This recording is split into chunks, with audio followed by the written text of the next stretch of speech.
Hi, hello, good morning or good evening sa inyong lahat. Welcome po dito sa aking channel. So, this is Sir Moises Millares. Teacher po ako sa TLE grade 7 at saka sa ESP grade 10. So, I am here because I'm going to present to you my lessons sa quarter 2, module 1 ng EPAS Exploratory grade 7. And our most essential learning competency is this, ano po, assessing quality of received materials and components. So, kung hindi pa ho kayo nakakapag-subscribe sa aking channel, please do so. Libre naman po yun. Ano ho? So, kung kayo ay nag-search at nakita nitong aking video sa aking channel, paki-press lang po ng subscribe button sa ilalim and also press the bell button para po makareceive kayo ng iba pa mga notification sapagkat sunod-sunod na po ito na mag-upload ako ng video presentation ng aking lesson. No po? So baka kayo naghahanap at nakita nyo ito. Okay, so welcome sa aking channel. Again, no po, nandito kayo sa aking channel and you are here watching this lesson presentation sa quarter 2, module 1 ng EPAS Exploratory grade 7. So, yung nakikita nyo sa mga pictures na nandito, ano po, yan ay mga employees, no po, na nasa loob na isang parang plant, assembly plant ito ng electronics, electronic products. So, may nag-assemble, may nagsusupervise, yung iba naman po ay, anong tawag dito? Nagre-repair, nag-check, o kaya nasa QC. And then yung nasa taas, kita nyo naman po, no? Yan yung mga assembled electronic products. So, this module is an exploratory and introductory course which will lead you to electronic products assembly and servicing, National Certificate Level 2 and C2. So, preparatory pa lang po ito, no? Class or viewers, kung kayo estudyante na nanonood dito sa aking presentation na to, pagdating ninyo sa senior high school at wala na kayong interest mag-aral pa sa 4-year course, mag-focus po kayo sa tawag dito, sa industrial arts ano po or sa iba pang area ng TLE dahil pag nakakuha po kayo ng certificate, ito ano, NC2 certificate, malaking bagay ito para makakuha na agad kayo ng trabaho. So this unit of competency contains the knowledge, skills, and desirable attitudes in applying quality standards, assessing quality of received materials or components without damage according to procedures, undergoing routine of checking and testing received materials and components according to standard operational procedures, and safekeeping and storing of components safely in appropriate locations in accordance with manufacturer's specification. So, yung competency ay namatunan dito, merong knowledge, merong skills, and then yung attitudes na may apply ninyo once na kayo po ay nasa workplace na, ano po, dito sa kung ano man lesson ang tinuturo sa subject na ito. So, what do you need to know sa subject na to, no? Ano nga ba ang dapat mong malaman? So, share ko to sa inyo. Once again, this module is an exploratory course which leads you to electronic products assembly and servicing. At it covers applying quality standards, assessing quality of received materials or components, which is a common competency that a grade 7 technology and livelihood education students should need to possess. So yun, ang mga matutunan po nyo dito, no? Yung assessing quality of received materials or components. So marahil hindi kayo familiar sa electronics class, pero yung ating first quarter, na-introduce ko kayo sa basic about electronics, basic about electricity, basic about ICT or computers, and then meron pa yung halong carpentry, and then meron pang halong home economics. Ano po? So, 11 na ano yun, 11 na lessons yung ituro ko sa inyo for 8 weeks. Yung ibang week ay tayo nagdodoble. So ito, mag-e-enjoy kayo dahil sa marami kayong matutunan dito. So for my students na may access dito sa aking video, so panoorin niyo po ito at meron po kayong malaking matutunan sa ating lesson simula ngayong ating second quarter. So after going through this module, you are expected to assess quality of received materials or components. Yun, ma-introduce na kayo at malalaman nyo na, ay, ganito pala ang laman ng mga cellphones, ay, ganito pala ang laman ng mga cassettes, ng mga stereo, ng mga TV sets, no? Mga laptops, mga computers. Dito pala makikita itong mga pyesa nito. And you should be able to, yan, apat po yan, obtain work instructions in accordance with standard operating procedures. So, bibigyan kayo dito ng work instructions kung paano kayo gagawa. Second, you will carry out work instruction in accordance with standard operating procedures. Kung yung binigay sa inyo na instruction, ano po, sa mga gagawin ninyo, okay, let's say regarding projects or related works sa EPAS or Electronic Product Assembly and Servicing, dapat sundin niyo po yung ibinigay instructions sa inyo. And you will check received materials or component parts against workplace standards and specifications. So, matututo kayo mag-test.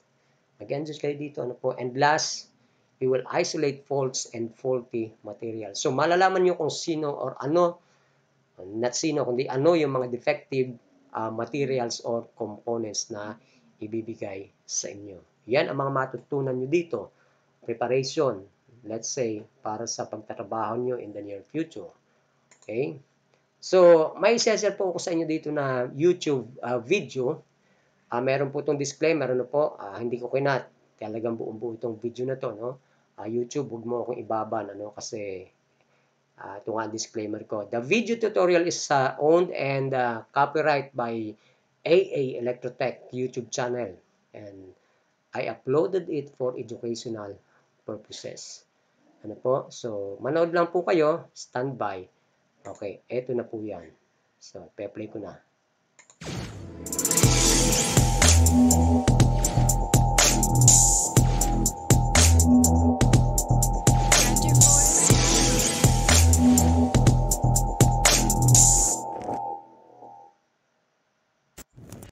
Hello guys! Welcome sa ating bagong tutorial. Sa pagkakataon na to ngayon, tuturuan ko kayo kung paano mag-check ng mga electronic and electrical components sa pamamagitan ng digital multimeter.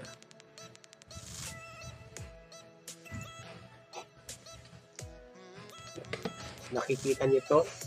Digital multitester. Doon sa water lesson natin, pinakita ko analog type, yung merong tuturuan ko kayo kung paano mag-check ng mga 2-terminal at 3-terminal components, mga electronic components. Pakinggan yung mabuti yung tawag sa mga electronic Resistor, components, ha? O, yan. Transistor. O, Paano ba malalaman kung maayos pa ba yung capacitor natin? At ituturo ko rin sa inyo kung paano ba mag-check ng variable resistor. variable resistor. Isa to sa mga uri ng resistor na pwede mong pihitin para magbago yung value ng resistor. At ng mga semiconductor tulad nitong diode. Diode. Yan yung itsura, ha? At ng mga capacitor. Capacitor. Especially relay. Tuturo ko sa inyo kung ano ba yung normally open at normally close. At ano yung kinakailangan para malipat yung toggle line nito. At ituturo ko naman sa inyo kung paano mag-test ng fuse or ang continuity. Kadalasan sa mga electronic appliances, ito yung unang-unang masisira. Kumbaga, ito yung unang-unang magsasakripisyo para hindi masira yung iba pang mga electronic component. So, biglang meron tong wire sa loob na bigla-bigla na lang masusunog. Magbo-blow. Fuse ang tawag yan. Kung paano mag-test ng transformer. Aalamin natin kung ano ba dito yung primary turns at secondary turns. Alin ba dito yung wire para sa 2 to 120 volts at dun sa secondary turns. Okay. So, unahin natin i-test itong resistor. Itong resistor natin, ang color coding niya ay resistor, ha? Resistor po yan. Ang color coding niya ay brown.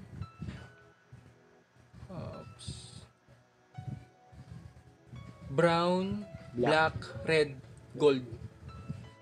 1.2. So, pag tinignan nyo yun sa color coding ng resistor, ang katumbas niyan ay 1,000 ohms or 1K. Yes, 1K. At ang ito namang isang resistor na to, ang color coding niya ay brown, black, brown. So, At 100. yung tolerance niya ay gold. So, aalamin natin kung yung resistor na to ayos pa ba. Resistor yan, Kailangan resistor. hindi malalayo yung color coding niya dun sa resulta na ilalabas ng ating multimeter. So, first of all, set the multimeter dun sa may ohm range. Multi-tester ito, pero digital. Plus, ha? Digital multi-tester. So, unahin natin Okay, i-test test yung probe. 100 ohms. Dapat hindi siya nalalayo. Almost 99.5. Ibig sabihin, itong resistor natin na 100 ohms, Good. ayos pa to. So, pwede pa natin siya gamitin. So, Pag itas hindi naman natin nagbago ang resistance base sa 1,000 color ohms. testing, good. Dapat hindi ito nalalayo No change. Ha? sa color coding at dun sa may digital multimeter na reading na i-reading nito.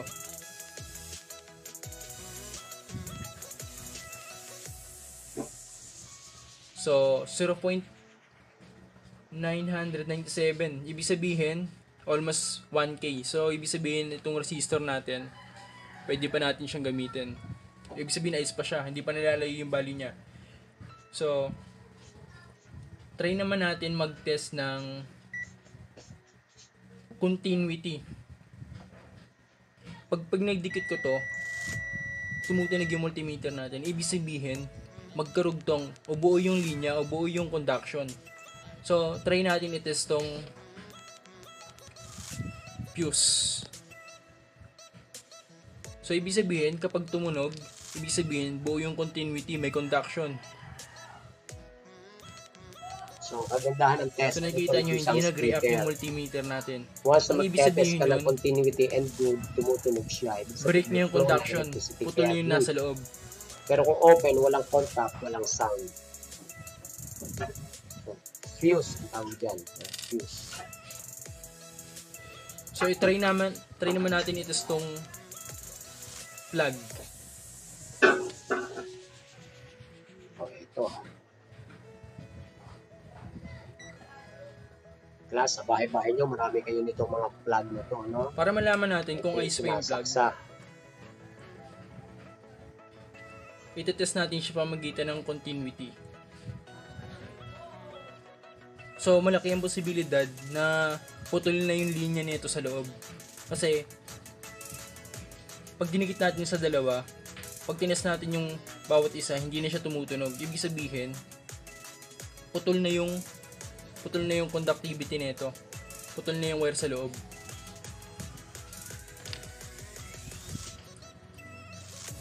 Ngayon, try naman natin i-test yung mga transistor. Alamin natin kung paano ba natin malalaman kung NPN transistor at PNP transistor. So, set natin yung multimeter natin sa diode setting. So, yung symbol na yan, ibig sabihin diode yan. Para malaman natin kung PNP o NPN transistor, ilalagay natin yung test probe natin, ilalagay natin dito sa may gitna. So kapag ito nagkaroon pag nagkaroon to ng value, malaki ang possibility na ito ay NPN.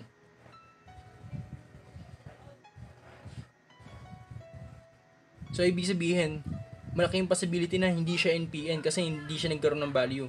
So, try natin ipalit yung probe na black probe dun sa may gitna. Kasi ibig sabihin ng PNP, P-type, N-type, tas P-type. Ibig sabihin nun, positive, negative, positive. So, malaki ang posibilidad na PNP to. So, yung gitna, ayun yung N. So, PNP. So, kung ito yung N, positive, stands for P-type. So, dapat magkakaroon to ng reading. Yung multimeter natin, dapat magbibigay siya ng reading. So, yun. So, para makasigurado tayo na PNP siya, itong test probe na pula, ilalagay natin dun sa pangatlo. So, yun. Magbibigay siya ng reading. Ibig sabihin, itong transistor natin, siya ay PNP transistor. So, try naman natin itong isa. Ulit, ilalagay natin itong, susubukan natin ilagay itong black probe dun sa may gitna. So, dapat, kung PNP rin to, dapat magbibigay siya ng reading. Try natin sa kabila. So, ibig sabihin, malaki ang posibilidad na hindi siya PNP transistor. Maaring NPN transistor siya. So, try naman natin tong isang transistor. Alamin natin kung PNP type din ba siya. So, ipi-place natin yung red probe dun sa gitna. At itong black probe naman, dapat magbibigay siya ng reading. So, nagbigay siya ng reading. Ibig sabihin, malaki ang tsansa na NPN type siya. So, para makasigurado tayo, itong black probe, ididikit natin dun sa may pinaka-huli. Dapat magbibigay siya ng reading. So, nagbigay din siya ng reading. So, ang ibig sabihin, itong transistor na to, garantisado na NPN type siya. So, try naman natin mag-test ng ibang mga electronic component. So, try naman natin mag-test ng diode. Isa to sa mga semiconductor. Diode. IN5401. So, sa pagtitest ng diode, para malaman natin kung ayos pa yung diode na to, yung guhit na to, ibig sabihin, negative side yan. Yung pure na itim lang, positive side yan. So, yung probe natin na positive, ilalagay natin dito sa positive. Tapos, yung black naman, ilalagay natin dito sa may negative. So, dapat, ang ayos na diode, magkakaroon siya ng conductivity. Meron siya dapat continuity. So, meron siyang continuity. Pero para makasigurado tayo na ayos itong diode na to, try natin baliktarin itong diode. Tapos i-test natin ulit. Dapat sa pagkakataon na to, hindi siya magkakaroon ng continuity. Ayun yung sign na ayos pa itong diode na to. So, ibig sabihin, ayos pa itong diode na to dahil hindi siya nagbigay na reading. Try naman natin mag-test ng capacitor. So, yung multimeter natin, isa-set natin sa may capacitor setting.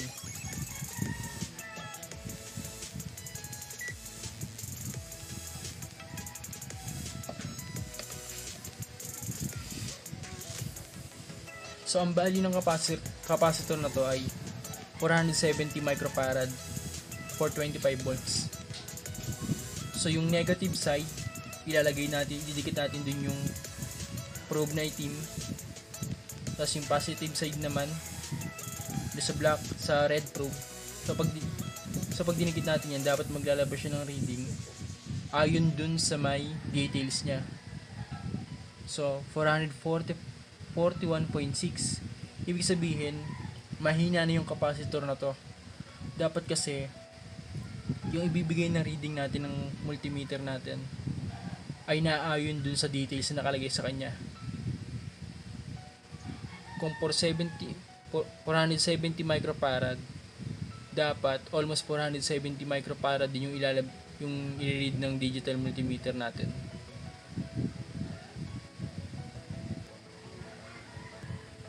So, component yan? That is a capacitor. 470 UF. So, yung capacitor na to, Capacitor po yan. mahina na siya. Mahina na siya. So, try naman natin na mag-test ng transformer.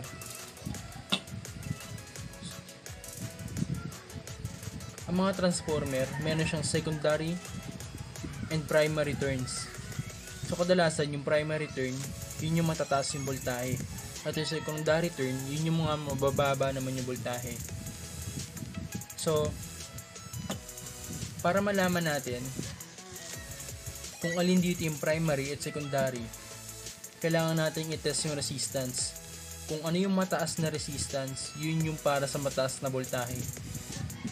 Kung ano naman yung mababa na resistance, yun yung para sa mababa na voltahe. So, isiset natin sa ohm range yung ating multimeter. So, alamin natin kung alin ba sa dalawa yung may mataas na resistance. Ibig sabihin, kung ano yung may mataas na resistance, yun yung para sa 220 volts.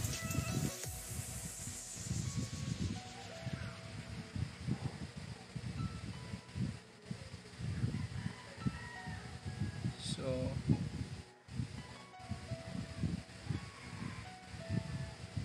thirteen point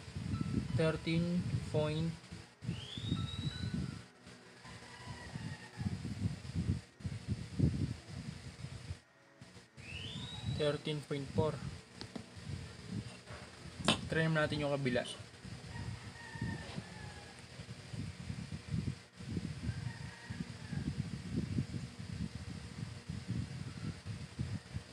.5K, ibig sabihin, tulad na sabi ko kanina, kung ano yung mababa yung resistance, yun yung secondary turns. Kung ano yung mataas yung resistance, yun yung primary turn. So ito yung mataas na resistance, 3.5K, ibig sabihin para to sa 220 volts. Ito naman para to sa almost 12 volts or 9 volts pababa. Natin i-test itong potentiometer. Yung multimeter natin, isa-set natin sa ohm range o sa resistance. Itong potentiometer, meron siyang tatlong terminal. At kadalasan meron din siyang value dun sa may taas. So ang nakalagay sa kanya ay B50K, ibig sabihin 50,000 ohm or 50K ohm. So para malaman mo kung ano yung value nito, kung sakaling walang nakalagay din sa taas, itetest natin yung resistance nito sa magkabilang dulo.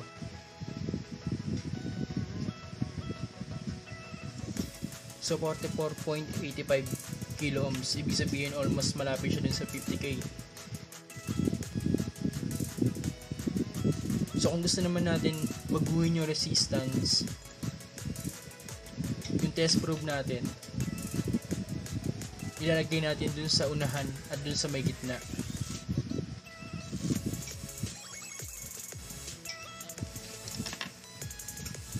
So ano nga ba gamit nito?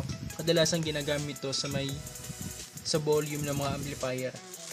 At kung sakaling wala kang fixed variable resistor tulad nito, pwede mong gamitin to, pipihitin mo lang yung i-adjust mo yung tamang resistance para sa value na hinahanap mo.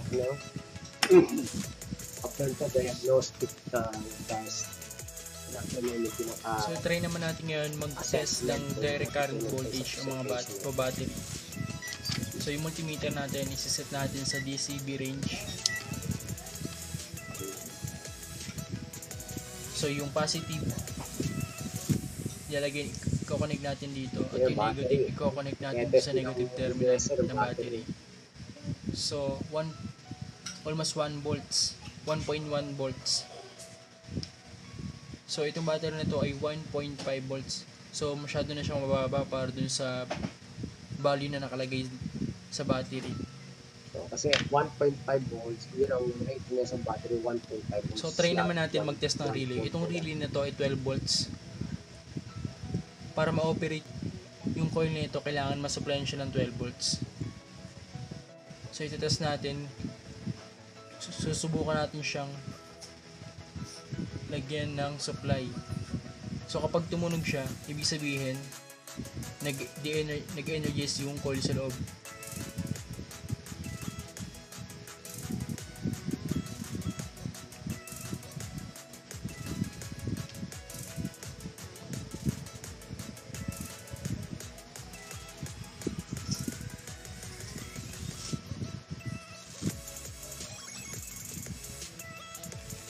So ibig sabihin, itong relay na to, sira na to. Dapat meron tayong maririnig na click sound. So maaaring relay na to, sira na to. Try naman natin yung ibang relay. So itong relay nito, marami siyang terminal. At rated voltage ng relay nito ay 12 volts din, tulad ng nauna nating tinaray na nasira na. So sa pagkakataon na to, dapat pag sinupply natin ito ng 12 volts, may maririnig kayong click sound. Ibig sabihin, nag-energize yung coil na to. May kita nyo yung diagram dito sa may unahan. So ibig sabihin yan, yung pin number 9, normally close siya dun sa may pin number 1. At yung pin number 9, normally open siya dun sa may pin number 5. So dito naman sa kabila, yung pin number 12, normally close siya sa 4. Yung pin number 8, normally open siya dun sa may 12. So ibig sabihin, na-energize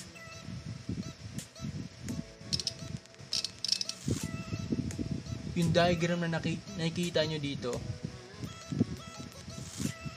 mag-o-opposite na siya. Kung kanina itong 9 nakakonect siya dun sa may 1, ngayon itong 9 nakakonect na siya sa may 5, at itong 12 makakonect kanina sa may 1, ngayon nakakonect na siya sa 8. So iti-test natin yan sa continuity test. Set natin sa continuity test yung tester natin.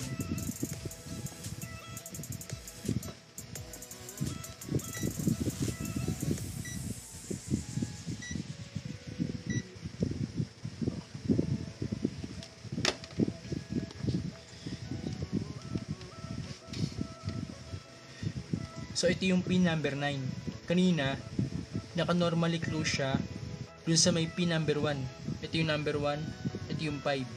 So dapat ang mangyayari dyan, itong pin number 9, may connection siya dito sa pin number 5.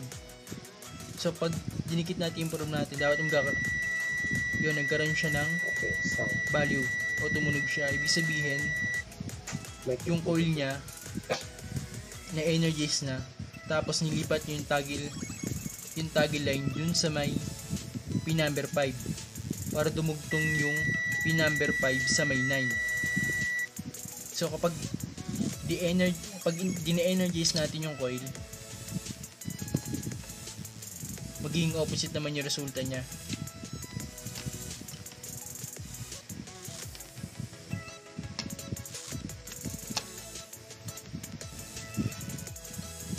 So kanina, merong continuity dun sa may pin number 9 at sa pin number 5. So ngayon, dahil yung coil niya hindi na siya na-supply ng 12 volts, naputol na yung linya dun sa may pin number 9 at sa may 5. Ngayon naman, i-test natin yung pin number 9 at yung pin number 1 kung meron ba siyang continuity. So meron siya. Ibig sabihin, kapag di-energize yung coil, babalik siya dun sa may normal position niya. So i-try natin na supplyan uli yung coil.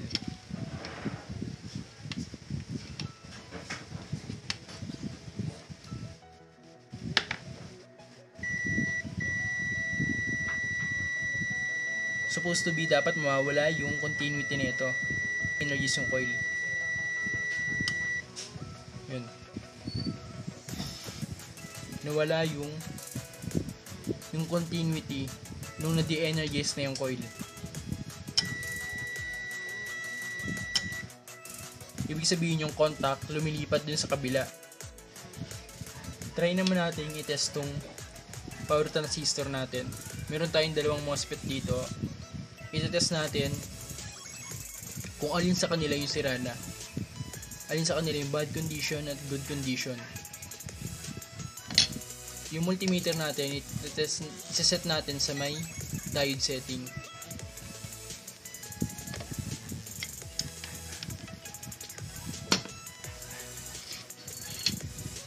Ang good MOSFET, dapat ang una natin gagawin, i-off state muna natin yung power transistor natin.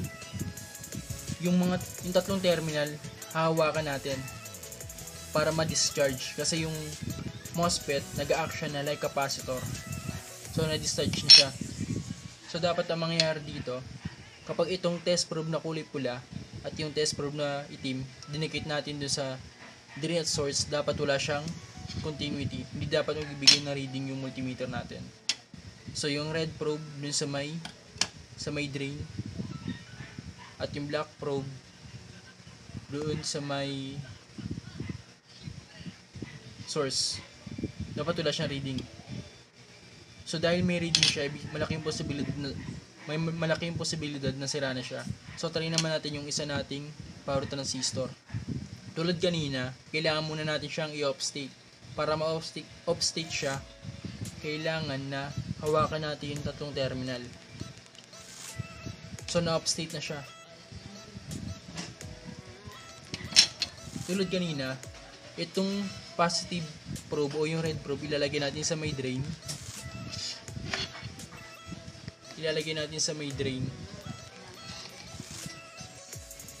At yung black probe ilalagay natin doon sa may source. So wala siyang continuity, wala siyang reading. Malaki yung posibilidad na itong MOSFET na to o yung power transistor na to ay ayos pa, nasa good condition na siya. Pero para malaman natin, para makasigurado tayo na ayos pa to o nasa good condition pa siya, kinakailangan natin siyang i-on state. Kanina in-off state natin siya sa pamamagitan ng paghawak dun sa tatlong terminal. So ngayon, i-on state natin siya. Paano natin siya i-on state? Kinakailangan yung gate ay malalagyan siya ng positive voltage. So yung red probe ilalagay natin dun sa may gate, dun sa unang terminal. At yung black probe ilalagay natin dun sa may source ng saglit lang. So ibig sabihin na on state na siya. So ngayon, yung multimeter natin supposed to be, dapat magbibigay siya ng reading kapag yung drain kinonect natin doon sa may pulang probe. Kasi itong black probe, i-connect natin sa may source. Dapat meron na siyang continuity o meron na siyang reading. So meron na siyang reading. So garantisado yung MOSFET transistor na to ay ayos pa. Pwede na pa natin siyang gamitin. Pero yung isa sira na dahil meron na kagad siyang current flow dun sa may drain at source.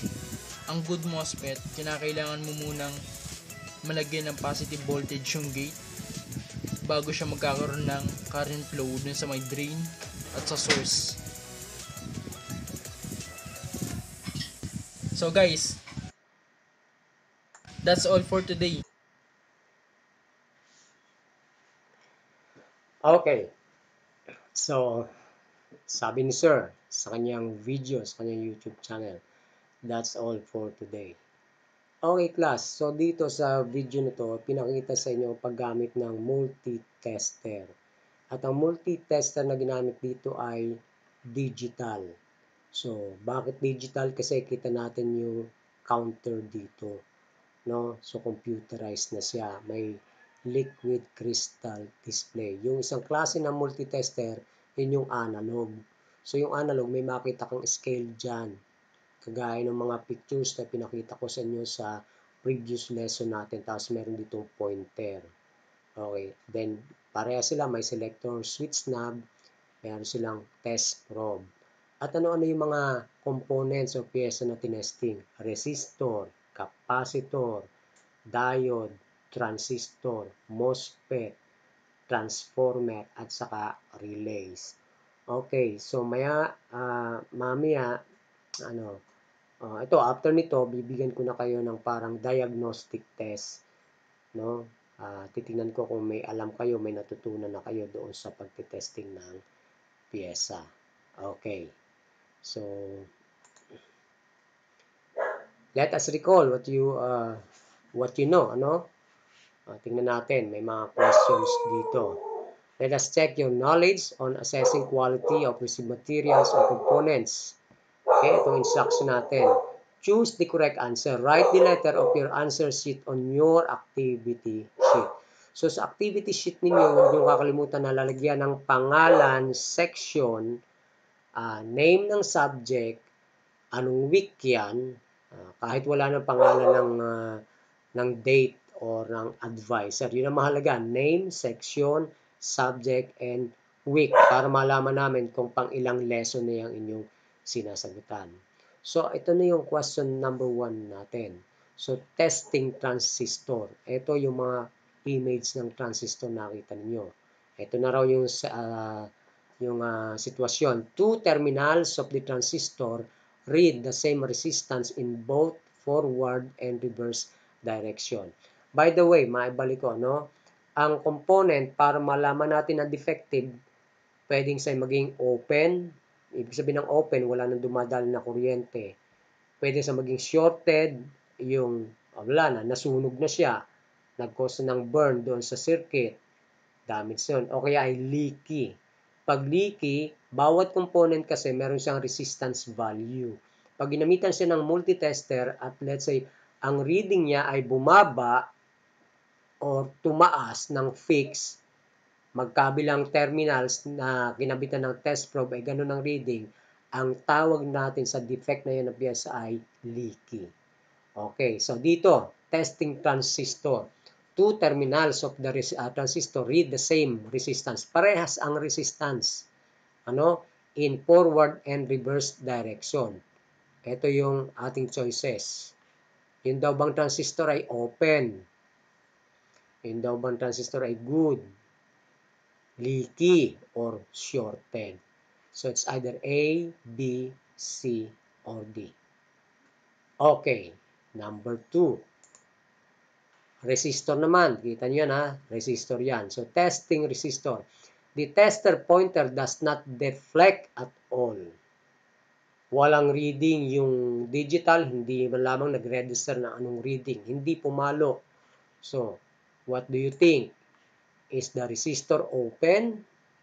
Is the resistor good? Shorted? Or nag-change ng value? Okay, kapag open, walang dumadaloy na kuryente. Kapag good, okay yung reading. Kapag naman shorted, ay baliktaran, 0, 0, ang taas ng palo. O kaya naman, letter D, nag-change ng value. Next question. Testing capacitor. The tester pointer deflect and then move back to its initial position. Pumalo yung pointer, nag-register, sa digital, pagkatapos unti-unti bumalik sa 0. So, again, ano ba? Open ba? Good, leaky, or shorted? Number na yun? Number 3 na yun. Ito na, number 4. Testing diode. Yun ang diode natin. So, the tester pointer does not deflect even. The probe is reversed. So, baliktaran. Kasi meron tayo forward bias, yung passive test probe sa positive at yung negative test probe sa negative. Yun yung forward bias. Hindi pumalo or walang nag-register sa counter. Binaliktad, reverse bias, positive to negative, negative to positive, hindi pa rin pumalo. So, anong masasabi mo sa diode? Open, good, leaky, or shorted? Next, testing transistor. Balik tayo sa transistor. Ano po? Ito naman. The tester pointer does not deflect in the base to emitter or to collector. Base to emitter, base to collector, hindi siya nag-deflect. Okay. So, ano masasabi niyo sa transistor? Is it open, good, leaky, or shorted? Yan. Kasunod, testing resistor naman. Balik tayo sa resistor. The resistance reading has a big difference to the resistor's rated color-coded value. So, nagbago ang value. Kagaya nito, ito, ang reading nito is 100 ohms. So, 120 ohms, okay? Nung nag-read, ang lumabas na lamang is 80 or 70. So, what do you think? Ano ba yung resistor? Siya ba ay open, good, leaky, or nag-change ng value? Next, testing capacitor. Balik tayo sa capacitor. Ito naman, yung sitwasyon ng tester. The tester pointer deflects toward the right position but does not return to its initial position or remain stationary. Nag-register ng reading pero nag-fix na, hindi na siya bumabalik. So, what do you think about the capacitor? Is it open, good, leaky, or shorted? And then, number 8 again for capacitor. The tester pointer rests onto the 0 ohm scale, both reverse and forward bias. Baliktaran. No, yung forward and reverse bias, paglalagay ng test probe sa positive, negative, o negative, positive, and reverse, walang na-register na reading. Hindi rin pumalo yung pointer. O, ano yung indication? Ano sinasabi? Ang capacitor may open, good, leaky, shorted. Next, balik tayo sa diode. Okay? Yan ang diode, ha? Ito naman, the resistance reading deflects and measures the same reading in both directions. Nag-register ng reading, forward bias and reverse bias. Pero, ano sabi dyan? The resistance reading deflects and measures the same reading. Parehas na reading. Ano masasabi nyo? Is the diode open, good, leaky, or shorted? Next, number 10 question for this part. Testing to transistor. Balik tayo sa transistor. The tester pointer deflects toward the right position but does not return to its initial position or remain stationary. Wow. Pumalo, pero it does not return to its initial position or remain stationary. Ayan. Ano masasabi niyo sa transistor? Is it open, good, leaky, or shorted? Okay, class. Brilliant. Well done. Nagawa ninyo. So, wait lang, ha? Kasi may kasunod pa ito. So, reviewin ninyo. Ulitin ko, ha? Nandiyan naman yan sa video. Pwede nyo balikan ang video dito. Kapag open, forward reverse bias, walang palo or walang magre-register na reading. Kapag shorted, forward o reverse bias, pinagpalit na yung test probe, ano? Ang palo, parehas na 0. Kapag leaky, okay, forward bias, pumalo, tumigil. Reverse bias, pumalo, same ang reading. Yan ang leaky. Okay, so yun ang hint ko sa inyo, ha? Excuse me. Okay, so, natapos tayo sa part na yon. So, picturean ninyo ang yung activity sheets. Pero mamaya pa naman ito, ha? Pag natapos pa yung next activity questions natin. I-send nyo yung image file sa aking Gmail. Ang Gmail account ko is moisesmeliares@deped.go.ph. Okay? So, picturean ninyo. Kaya dapat maganda yung pag-picture nyo. Yung isang shot lang, kita yung buong page. Kasi, tingin ko kasi naman to sa sa 1/4 sa 1 whole, no, ng white pad para okay. So, this lesson class is prepared to help you achieve the required competency in receiving and relaying information, no. So, yan, matututuhan na ninyo ngayon, at least dito pa lang sa video, naging familiar na kayo sa iba't ibang components, lalo na sa tester. So, this will be the same. So, this will be the source of information that will enable you to require or to acquire knowledge and skills in applying quality standards. So, yung inyong i-apply dun sa inyong gagawin, dito magagaling sa lesson na to, no? At ang ating nga pong MELT ngayon is assessing quality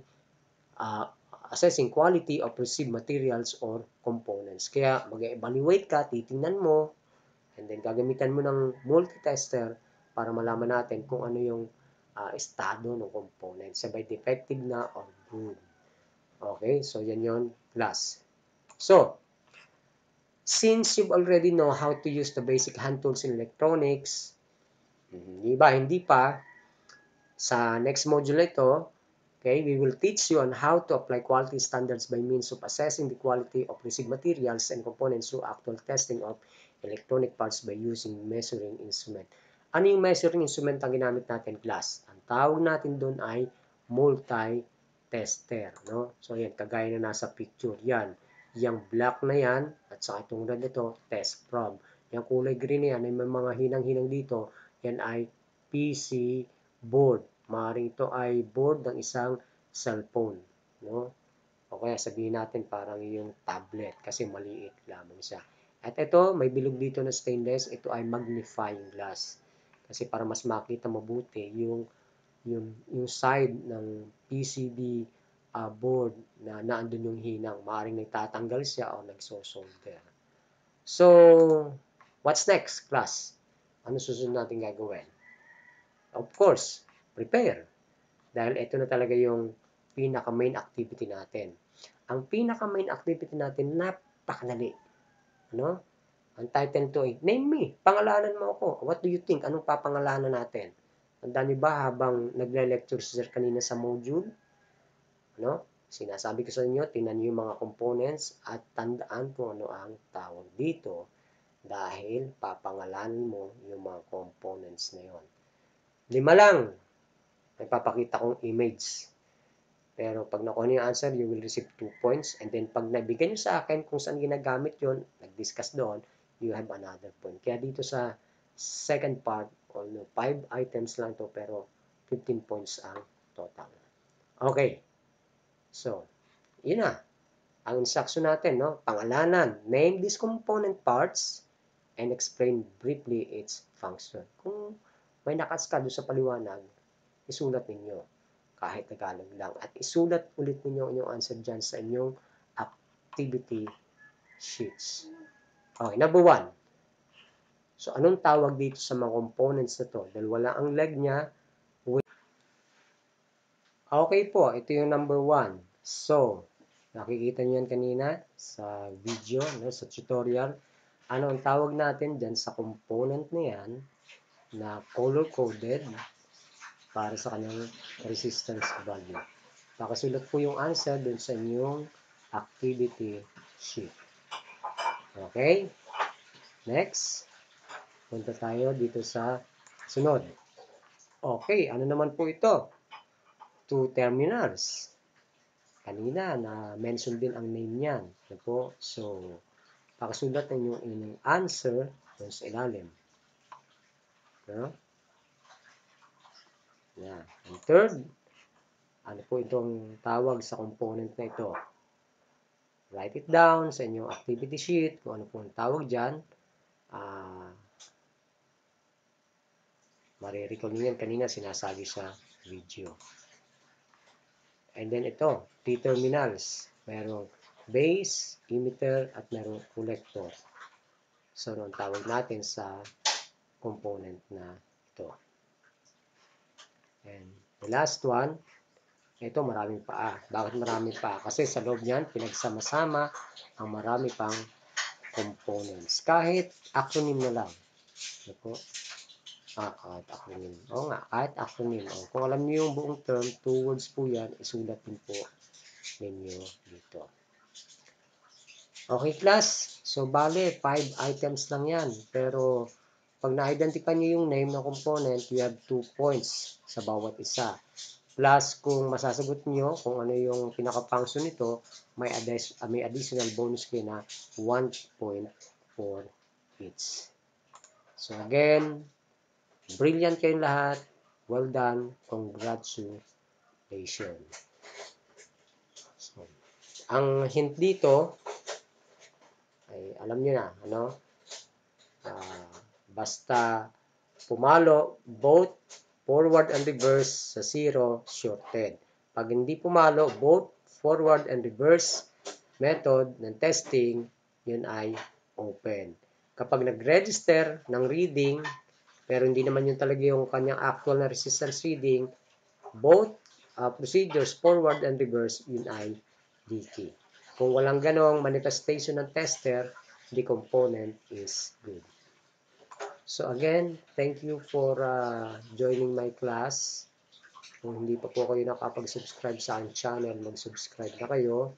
Paki-click nung paki-press ng button para po makareceive kayo ng notification sa mga susunod na video na i-upload ko pa rin po dito. Okay? So, God bless sa inyong lahat. Libre lang naman po ang pag-subscribe. Gawin niyo po yon para kay Sir. So, bye-bye. And ingat po kayong lahat. Wait, ayusin muna natin itong ating camera dito. Yan, balik natin sa dating setting. Okay. Gumagamit po ako ng OBS. No?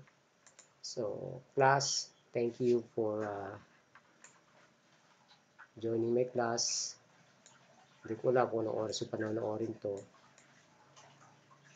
Bye-bye. Ingat po kayo ngayong pandemic.